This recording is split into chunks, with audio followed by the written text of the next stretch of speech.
Here's the deal, 500 actually beat 50,000. Let me explain.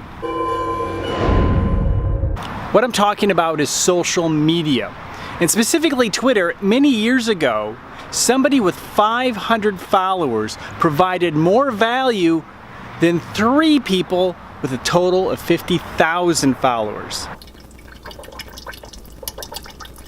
Before I explain the details, I want to make sure to remind you that I upload a new video every single day, and I encourage you to subscribe so you don't miss a future upload. In the early days of Twitter, very few people had even near 50,000 followers. I may have had 1,000, maybe 2,000 at a time. This was first couple years of Twitter, and I just started posting my blog posts on Twitter. Mostly we just shared information. It was rare that we shared our stuff. That kind of came along a lot later, especially in the first year or two. It was more of a chat, more of a connection that way, sharing information, other people's links, but sharing your own was kind of frowned upon, but it was just starting to loosen up, and I said, hey, I'm going to share this really important blog post. And I did. And 3 of the people that shared it had a total of 50,000 followers, which again was huge in the early days of Twitter.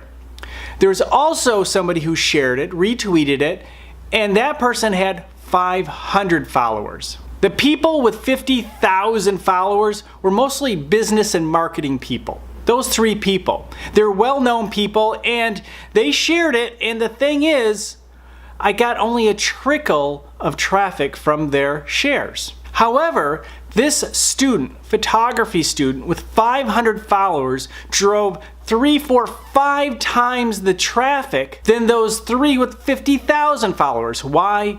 Because of relevance. Because the photography student was sharing a post related to photography that I had on my blog.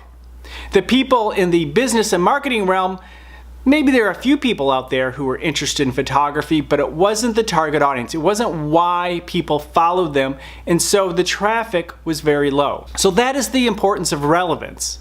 It's not how many people you have following you or other people following them, it's how engaged they are and what is their target. What is that channel about and why are people following it?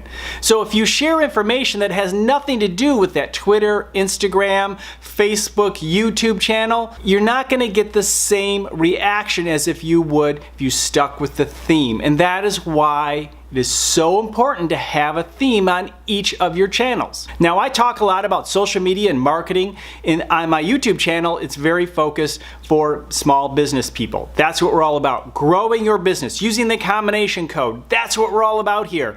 On my blog, it's the same kind of thing, except it's even more focused on photographers. Same with my podcast. So I have a good community.